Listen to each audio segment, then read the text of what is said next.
This is the Write Your Screenplay podcast, and we're going to be talking about how to get past the gatekeepers so that you can pitch your script to the producers, agents, managers, directors, and stars that you need to reach in this industry.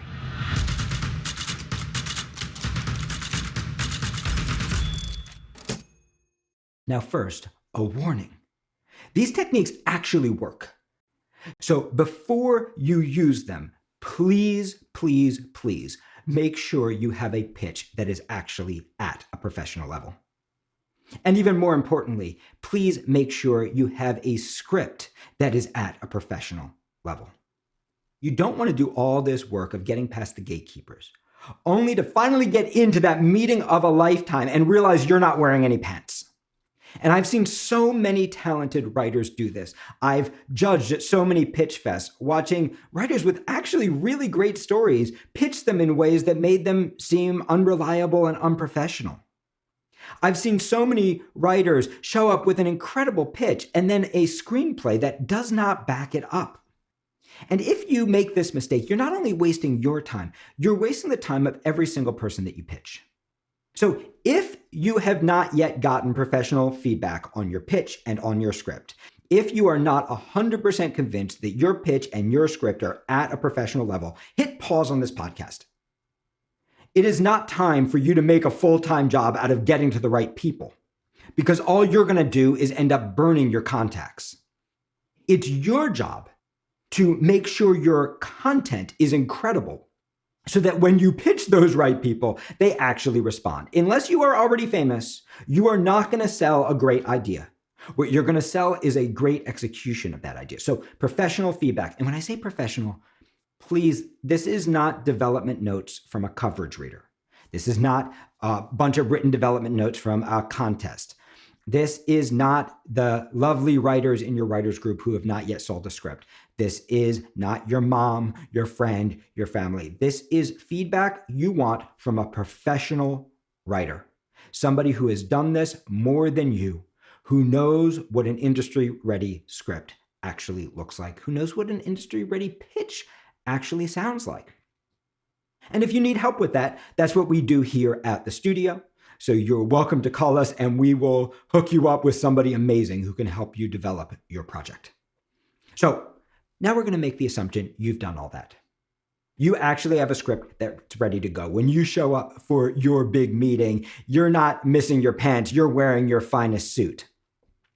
And now we're going to talk about, okay, how do you get past the gatekeepers to actually get that meeting? Now, the best way to get past the gatekeepers is actually to never deal with the gatekeepers. Remember, the gatekeeper's job is to keep you out.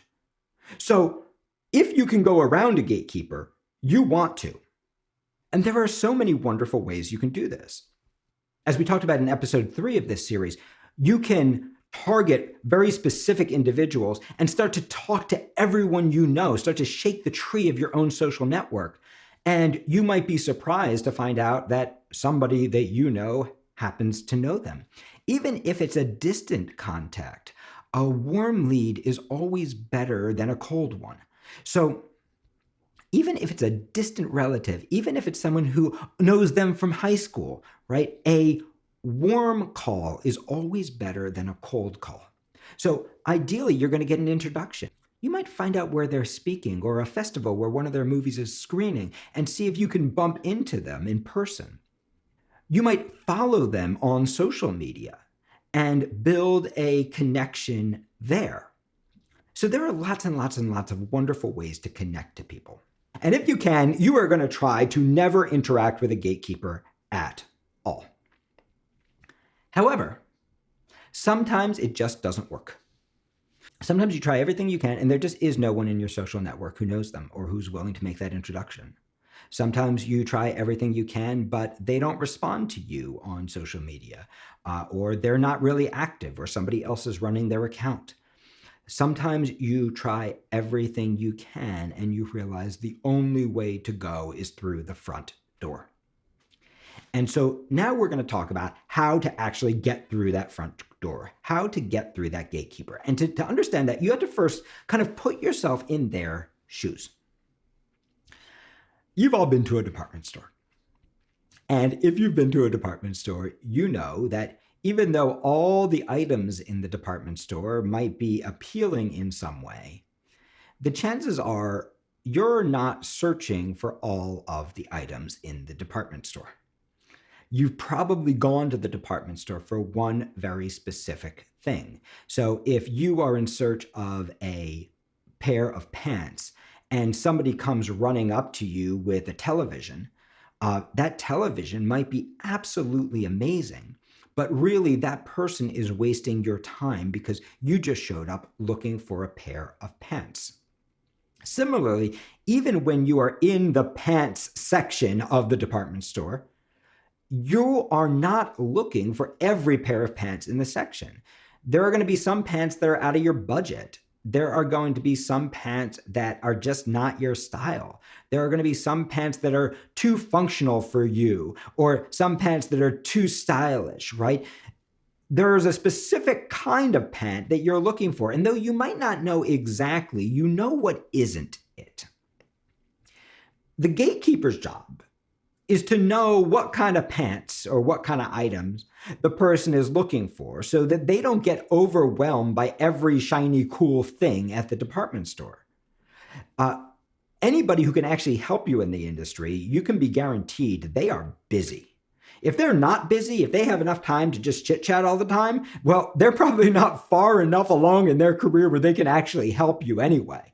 The people who are movers and shakers in this industry, the people who can sell a script, even if they're at the beginning of their career, they are working their butts off every single moment of every single day. And their gatekeeper's job, their assistant's job, is to make sure that they are only looking at the stuff that they actually want to buy. That they're not wasting their time walking up and down every aisle of the store and having to have a polite interaction with every salesperson from every single department. A lot of writers don't understand this, and we end up taking it very personally, right? We are, you're going to face a lot of rejection in this business. And a lot of writers, when they get rejected, they think, oh man, maybe my script isn't good. Maybe I don't have what it takes. Maybe this isn't just a commercial idea. Rather than realizing, like, even at Bloomingdale's, where everything is super expensive and super awesome, when you walk into the pants section, there are a lot of pants that they might cost $10,000, and some people might spend $10,000 on that one pair of pants, but you might look at them and go, I would never, ever wear that. And there might be another pair of, wonderful, comfortable sweatpants that the person who needs to dress to impress every day would never dream of buying. But even though they're only $10, you just freaking love them, right? So it's important to understand that when a producer doesn't like your script, when a gatekeeper says no, that's not necessarily a reflection of your script or the commerciality of your script. That's just a reflection of this particular person. The gatekeeper's job is to make sure that only the stuff they're looking for makes it to the producer. So you can save yourself a lot of pain and the gatekeepers a lot of unnecessary work by focusing your attention on the people who are already likely to buy your script. But even then, there is a challenge of getting through the gatekeepers, and here's why. Most people in this industry, and I'm not just talking amateur writers and emerging writers, I'm also talking about professional writers with real agents who are setting up meetings. Hey, you got to meet this incredible new writer I just signed, right? Who are using their connections to get people into the room. You need to understand that most of those people are not following the warning that I gave at the very beginning of this episode. Most people are throwing crap up against the wall to see if it sticks. In other words, most people are wasting not only their time, but the time of every single person they meet with. Most people are not only failing to target very specific people who are likely to like what they are pitching, they are also rarely pitching scripts that person can actually buy and make in its current form. They are often pitching something that has a great pitch but a crappy execution, a couple great scenes but not great structure, right? It's really rare that anyone sees a script that is really awesome. And it's even rarer that they see a script that is really awesome for them. This is why people like agents. knowing that the writer is represented lets a producer know, well, at least somebody thought their work was good enough that maybe it's worth my time. Right? So when you're an unrepresented writer, even if you have the perfect project, even if your script is totally rocking, even if your pitch is amazing, you're still going to have to do some work to get through a skeptical gatekeeper who's simply doing their job. They're not mean people. They're nice people. They're trying to protect their boss. And let's face it, if you're an unrepresented writer, they know there's a 9 out of 10 chance that your script might be a great idea, but probably isn't ready for industry eyes. So what does this mean? This means that you need to build a relationship with the gatekeeper so that eventually that gatekeeper can help you. I'm going to say that again. If you do not have an introduction, if you have to go through the front door, your job is not to get past the gatekeeper because you will not win at that job. Your job is to build a relationship with the gatekeeper so that they become invested in you. So how do you do this? Well, it's important to understand that when you do this, you are playing the long game, not the short game. Okay? If you just call on the first day and go, you gotta trust me, it's fucking awesome, man, right? You're not gonna get what you want. That person has no relationship with you. This is something that you have to build over time. You have to recognize that you don't have credibility till you build it. So how does this look? Step 1, there's nothing wrong with sending a query letter, but I'd like to suggest to you that most query letters probably don't get read. I know when I was a producer, I had very good intentions, right? I was actively looking for new writers all the time, but I was also overwhelmed. And remember, back in those days, everything was in envelopes, right? You actually got mailed query letters, not emailed them. And I would get these query letters and I would stick them in an inbox thinking, you know what, when I finally get an hour, I'm going to go through them and I'm going to see if there are any query letters that are really good. And what would invariably happen would be the pile would get so big that it would start to overflow. So I'd end up just dumping out the query letters and going, you know what, these are old anyway, I'm going to start again. And I can tell you, in the 5 years that I was a producer, I don't know if I ever actually read a query letter. Again, I was looking. I just was not focused. Right? I had so many agents calling me all the time saying, you got to read this person. I had so many demands from my boss saying, we got to develop this script, that getting around to actually spending time with a query letter was hard. So if you find out that a producer's open to query letters, sure, go ahead and send them, but don't think that the query letter is doing its work. Most likely it is not. So what do? You use the phone. I know the phone is scary.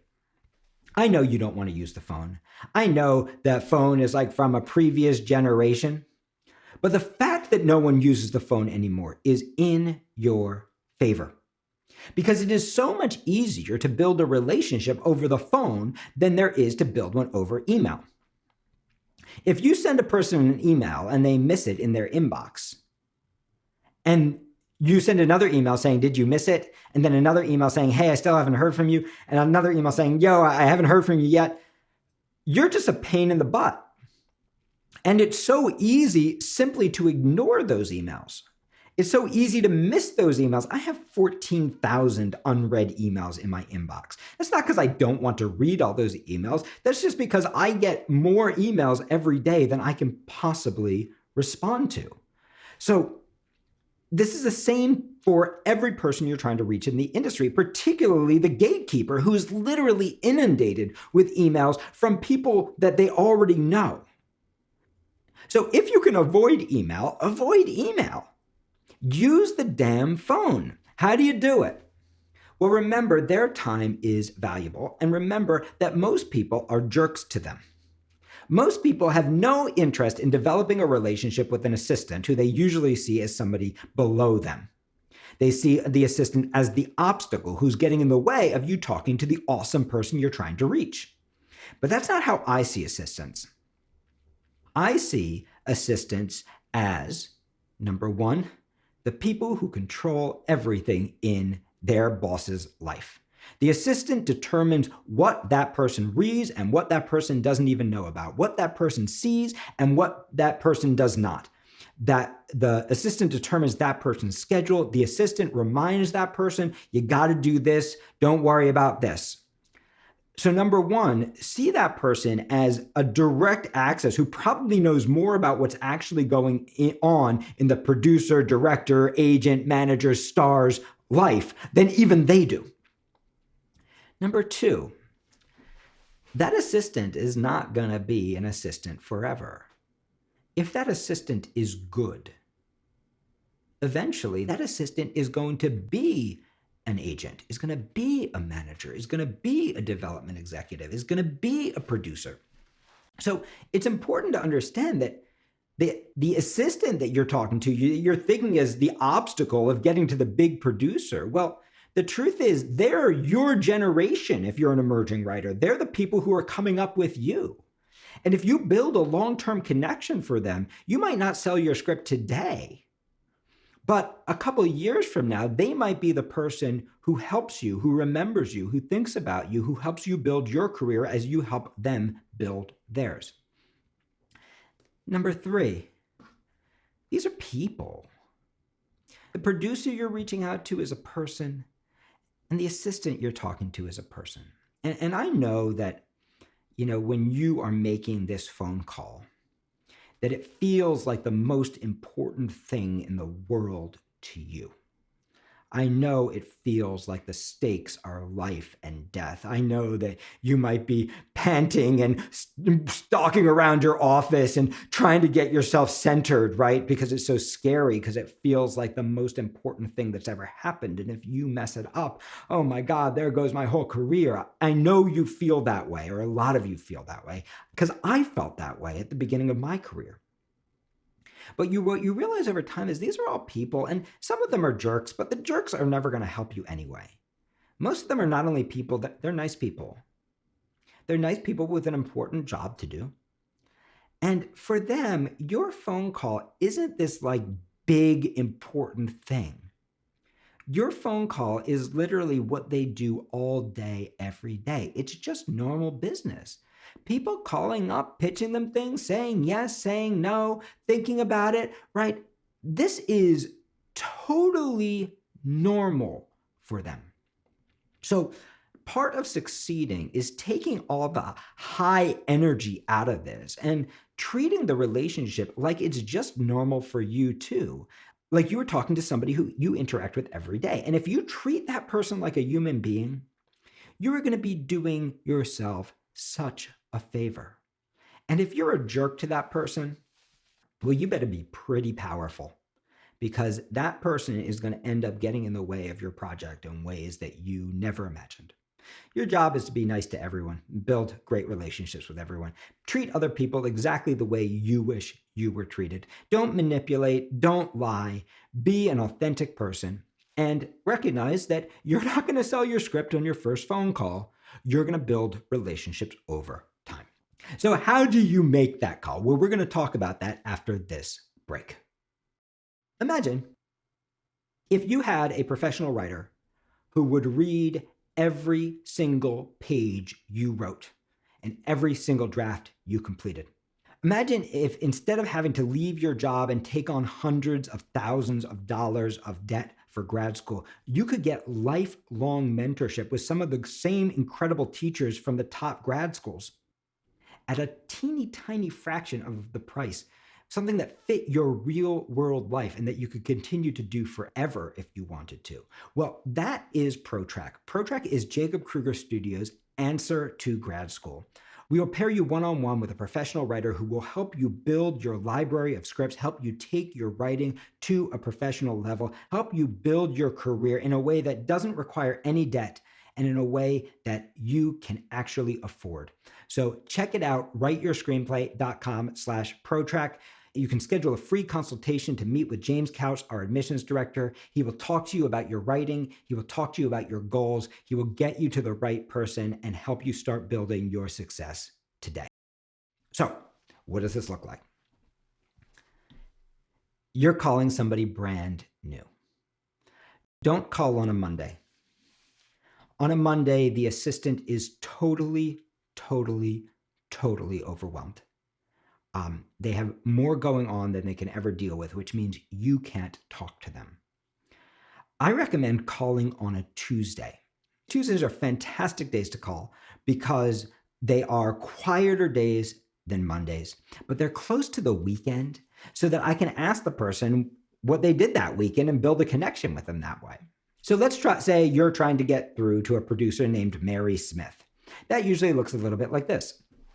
Hey, this is Jake Kruger calling to leave word for Mary. Now, leave word just means I know she's probably busy and isn't going to take my call right now. I'm going to leave my number. She can call me back at her convenience. And notice I didn't say Miss Smith, because if I say Miss Smith, I'm basically sending a signal to this assistant. I don't know Miss Smith. I am not very important. You should not take me very seriously, and you certainly should not put me through to Miss Smith because I don't even know her. Whereas if I just assume a certain kind of informality, like, hey, I'm calling to leave word for Mary, the assistant doesn't know I might be somebody very important in Mary's world. I might be a relationship that Mary was cultivating at her dinner or her drinks last night.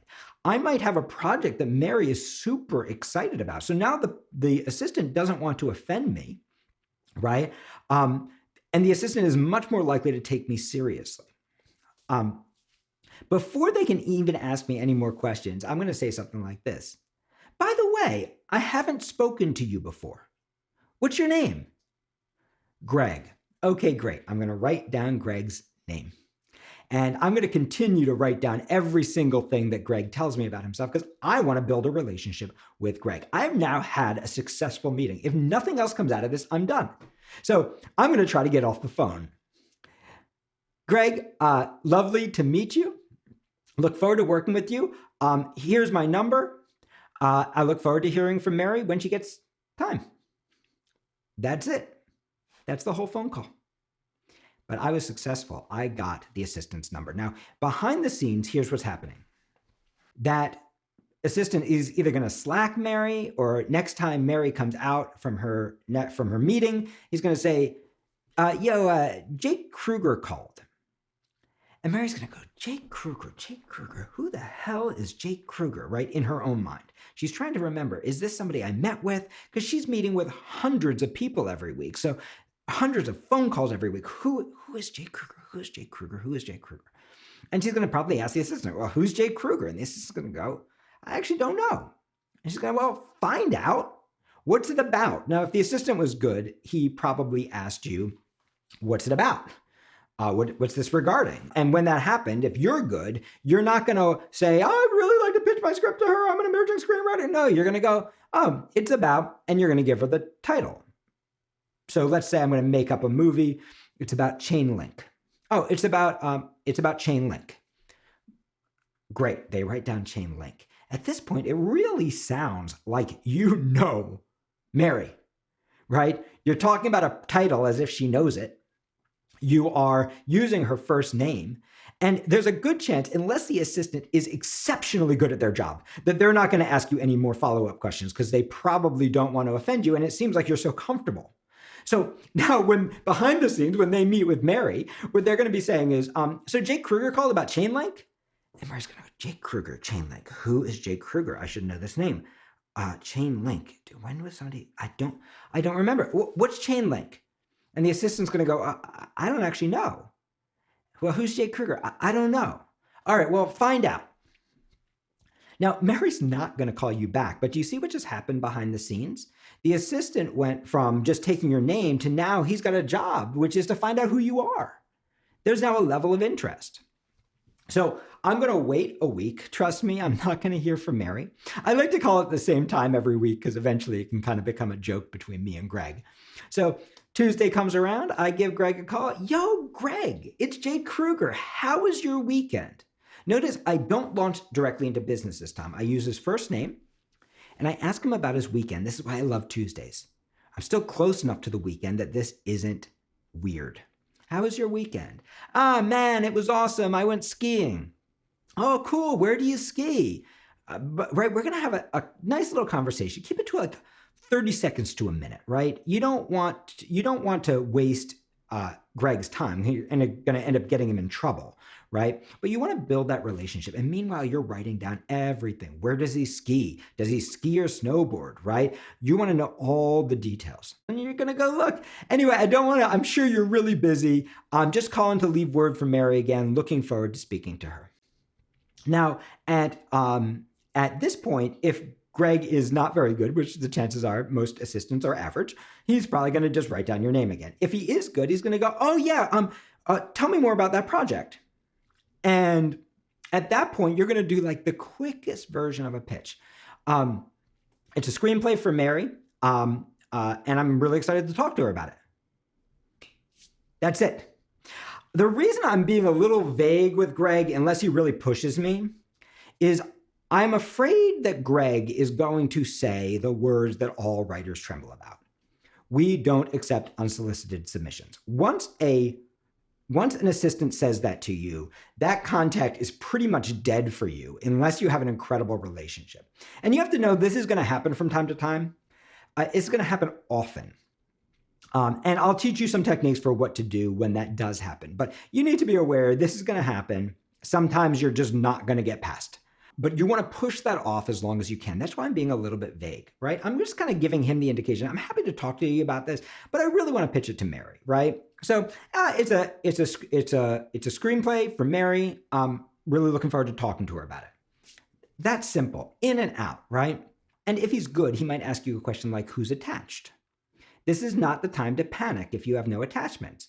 This is the time to say, well, actually, I don't have any attachments right now. Mary is the first person that I'm bringing it to. However, it has really good roles for this person, this person, this person, and this person that Mary's worked with, which is one of the reasons I think this is a really good home for it.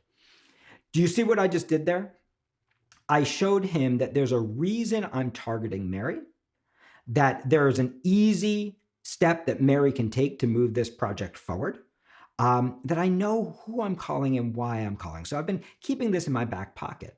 If he asked me to pitch him the project, then I'm going to pitch him the project. And that's freaking great. Because now instead of me going, can I pitch you? He just asked me to pitch him. That's fantastic. That's rare because most assistants actually aren't that good. They are not going to actually drill down that far. They're trying to get off the phone and answer the next call. So I'm not withholding, but I'm trying to position myself as somebody who it would be reasonable to expect that Mary would want to talk to me. Step 3, I promise you, next Tuesday, you have not heard from Mary. Maybe the assistant has talked to Mary. He said, yeah, it's a project he wants to pitch you. And probably Mary has been like, I don't have time for that. Or yeah, I'll try to call him if I can. I don't actually know who he is, right? At this point, she's probably figured out she doesn't know you. But she's now heard your name twice, and she's heard the name of the project at least once, maybe twice. You're in her consciousness, right? You're not as much of a cold call anymore. And meanwhile, you're beginning a conversation with Greg. So when you call Greg the next Tuesday at exactly the same time, you're going to go, yo, Greg, did you see the Olympics this weekend? Oh my God, the skiing was unbelievable. Did you watch it? Right? You're going to build a relationship with him, right? You're going to talk about the things that Greg is interested in. You're becoming his friend. Now, it gets annoying when producers don't call you back, which is why it's so important to remember your job is to build a relationship with Greg, not to build a relationship with Mary. Mary's hard to reach. Greg, you can call anytime you want. And what's great about calling Greg as opposed to emailing Greg is he can't ignore you when you call him. He has to pick up the darn phone, which means he has to talk to you, which means he has to build a relationship. It's not like an email he can just let slip by. So another brief conversation. Talk to him, draw him out, get to know him. Again, a minute or two. He's busy too. Then you go, hey, I know Mary's probably busy as hell. I'm looking forward to talking to her. Just wanted to check in. And I hope to hear from her soon. Great. Greg writes your name down again. Next week, you're going to call again. And you're going to call again. And you're going to call again. And in 6 weeks, one of two things have either happened. He's either said, hey, Mary, you just got to call this guy back because he's going to keep calling. Or you now have a relationship, at which point you can go, yo, Greg, I can see she's not going to call me back, right? I understand that she's probably incredibly busy, but I also know this is a really great project for her. Again, it has roles for this person, this person, this person, right? She's made this movie, this movie, this movie. There are similar themes and are very similar to this project, right? And I know you made a ton of money on all these films, right? I've looked it up on IMDb Pro, so I know that you have made this much on this and this much on this and this much on this, right? So I know that these are successful films for you guys. And I would really like to get her eyes on this before I bring it somewhere else. Now, if I do that on the first call, it doesn't mean anything. But if I do that on the sixth call, right, he now understands that I'm serious, right? I keep on calling back. I know why I'm targeting them. I'm not just throwing crap up against the wall. And this makes it much less likely that I'm going to get the "we don't accept unsolicited submissions" line. So I'm going to say, so Greg, could you do what you can? Can you try to get me a little bit closer to the top of the pile? I literally need 2 minutes of her time.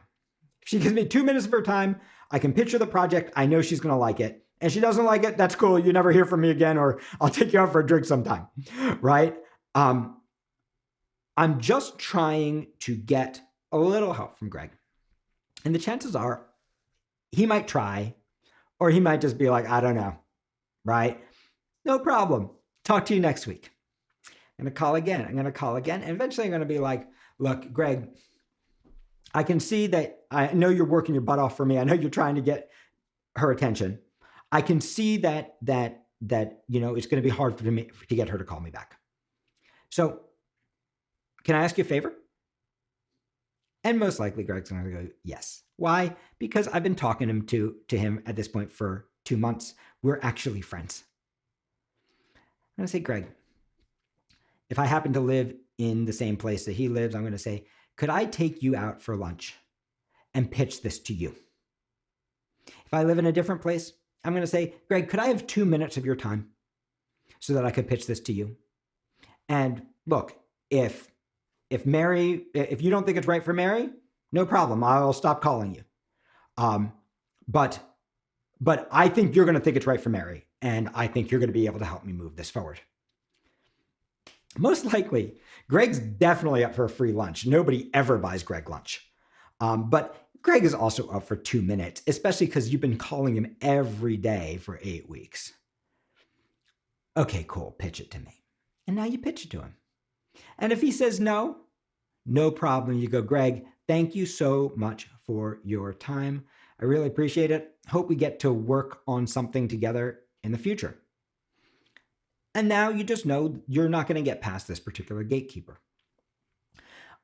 Often, if Greg is good, Greg is going to go, Jake, I'd love to, but we have a policy, like we're not allowed to accept unsolicited submissions. And then I'm going to say, okay, Greg, can you do me a favor? And then Greg's feeling a little anxious. Oh, what? I'm going to say, Greg, could you solicit my submission? And I'm going to kind of laugh a little as I said it. Look, don't worry. I'll sign anything you need me to sign. I can have my lawyer send it over so everything's official. But I know you're the right production company for this piece, and I really want a chance to share it with you. So do you see what I did? A lawyer. A lawyer costs you an hourly fee. You can hire an entertainment attorney who will send the script over for you. I'll sign anything you want. They're going to send you some horrific document that any reasonable lawyer is going to tell you not to sign. And you're probably going to sign it. And the reason you're going to sign it is because this is your production company. This is the person you need to get to. And if your script is really good, they have very little incentive to steal it from you. Their incentive is actually to hire you because you're cheap. They're just terrified of being sued. That's why they don't accept unsolicited submissions, because they're terrified that they're going to have something similar in development and you are going to think that they stole it. So when you get the "we don't accept unsolicited submissions," if you have the relationship, you can make the little joke of, will you solicit my submission? If you don't have the relationship, you just go, look, I understand that, no problem. I can sign any waiver form you want me to sign. I can have my lawyer send it over, anything you need. Right? That will answer that problem for most production companies. And it shows that you kind of understand the industry. If you've built the relationship, you can make the joke. And then as soon as you make, will you please solicit my submission? Don't worry, I'll sign anything you need me to sign. I'll have my lawyer send it over so everything is cool. But I know you're the right production company for this. And then you shut the hell up because whoever speaks next loses. And the chances are Greg is an assistant. He's relatively new to this. So if you just go quiet, he'll go, okay, fine, pitch it to me. If not, he'll go, I'm so sorry, Jake. I just can't. I'm not allowed to. In which case you laugh. You go, no problem, Greg. I get it. I will call you next week. And now, Greg, now it's a joke. And you're just going to keep calling. You're going to go, Greg, I know I love talking to you. I know you love talking to me. I don't want to keep having to call you, but I got to keep calling you until eventually I can pitch this to somebody. And you're building a relationship. Now, if you do this on day one, you're a jerk. But if you do this after building a relationship with Greg, he's going to kind of enjoy you. How did I learn this technique? I learned this technique from a guy from Boston who didn't know anybody in the industry, who called me every single week when I was a young development executive, called me every single week again and again and again and did exactly this to me and moved me from a person who was like, no, I don't have time. No, I'm not going to talk to you, right? Moved me from there to we actually ended up selling a project together. And the way he did it was just calling me again and again and again. Never angry, never upset, always with a smile on his face, always respectful of my time. A minute, 2 minutes, slowly building that relationship until it kind of became a joke that, it's Tuesday, it's John, hi John, right? I knew he was going to call me at that time. And we actually ended up becoming friends. And he built a relationship with me from a total cold call. One last thing I want to share with you. What do you do when you do all this work and this person says no? And that's going to happen. Sometimes you are going to do all this work and this person is still going to say no. You finally got past the gatekeeper and you met with Mary and Mary goes, no. Or you finally pitch Greg and Greg goes, look, dude, I don't think this is for me. Well, number one, don't take it so frickin' personally. You are just one item in a giant Bloomingdale's filled with items. You just might not happen to be the item that they're looking for today.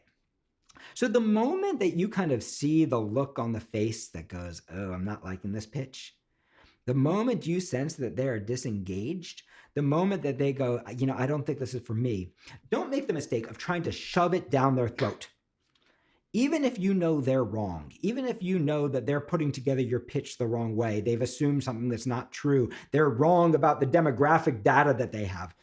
If you get into this with a producer, unless you are a really trained salesperson, if you get into this, you lose. So the moment they say no, you want to remember most of them are going to say no.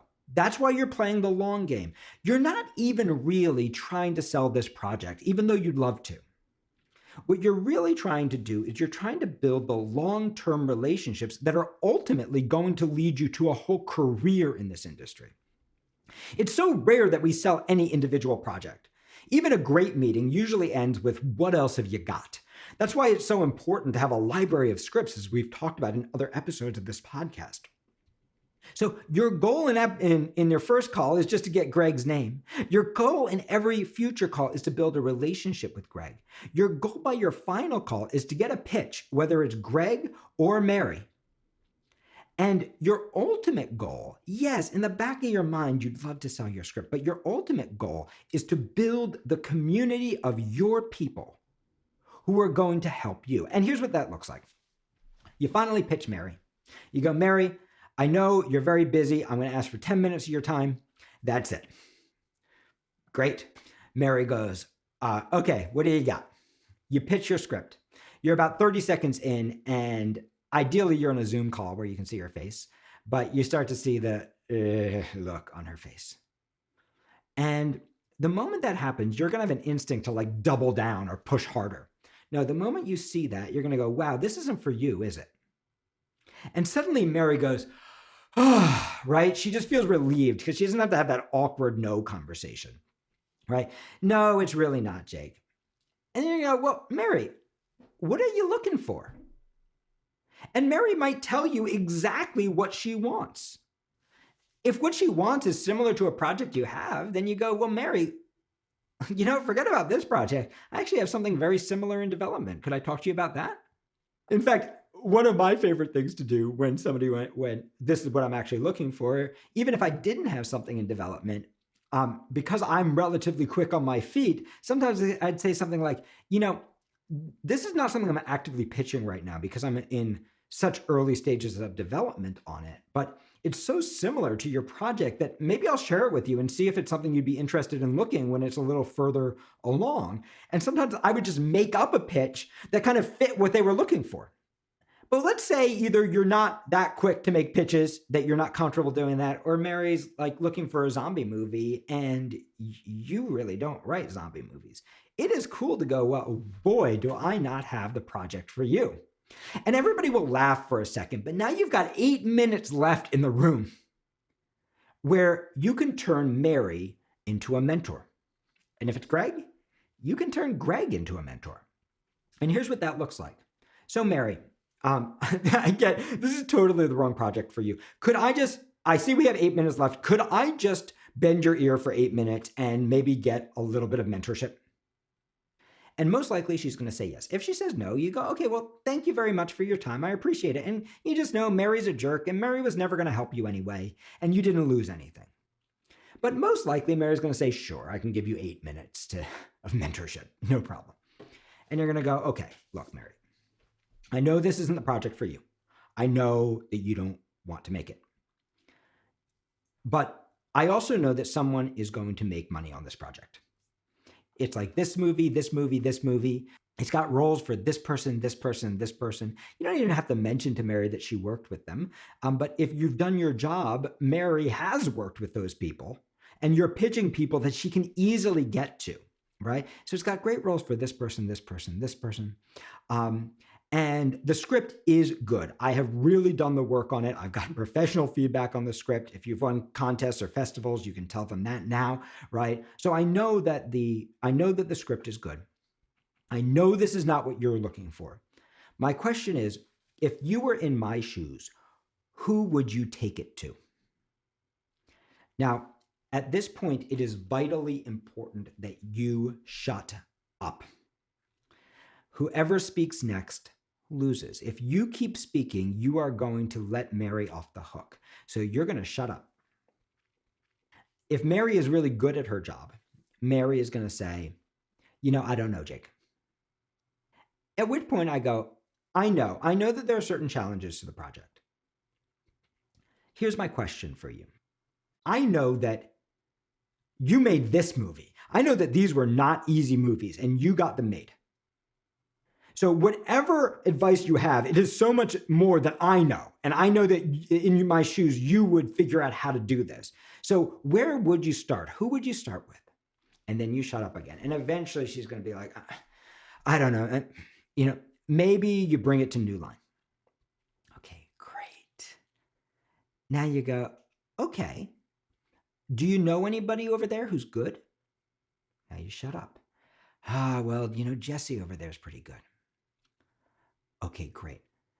Is it okay if I mention your name when I call?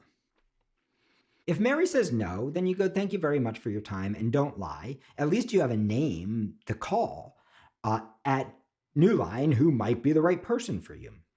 But most likely, Mary's going to go, yeah, you can mention my name, because it doesn't cost her anything.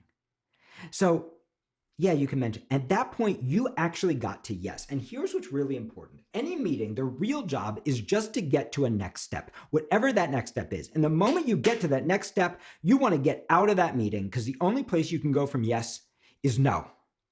So you just took a cold call and you turned it into a mentor. And now your next call is not a cold call anymore, because when you call Jesse's office, you're going to go, hey, this is Jake Kruger calling for Jesse. Mary Smith suggested I give him a call. And do you see what just happened? Now my call to Jesse is a warm call, not a cold one. I don't have to fight my way through the gatekeepers anymore. I'm coming recommended. And you can play this game again and again and again. And what's going to happen is you're going to start to build a network of connections. So before you leave, you're going to say to Mary, Mary, thank you so much. I am so grateful for your time, and it means so much to me that somebody at your level of experience and success would take the time to help out an emerging writer like me. It means so much to me. Thank you so much. I will shoot you an email and let you know how it goes. See, I'm telling her I'm going to shoot her an email. I'm keeping this relationship going. But the other thing you're going to find is that if your pitch is really that good, and you really have all these numbers to back you up, and you really all have all these star attachment, and if you're really on Mary's theme, as we talked about in episode 3 of this podcast, what you're going to find often is that Mary actually goes, you know what? Just send it to me. And you know why Mary says, you know what? Just send it to me? It's one of two reasons. Either number one, she's going, you know what? Someone is going to make money on this script. Maybe I should look at it and reconsider. Or number two, she's going to read it and she's going to decide if she's willing to send it to Jesse or not, whether she'd be wasting his time or not. Either way, do you see how not only have you broken through the gatekeeper, you've built a relationship. And it's important to know that in this industry, just like in any industry, it is relationships that sell scripts. It is relationships that build careers.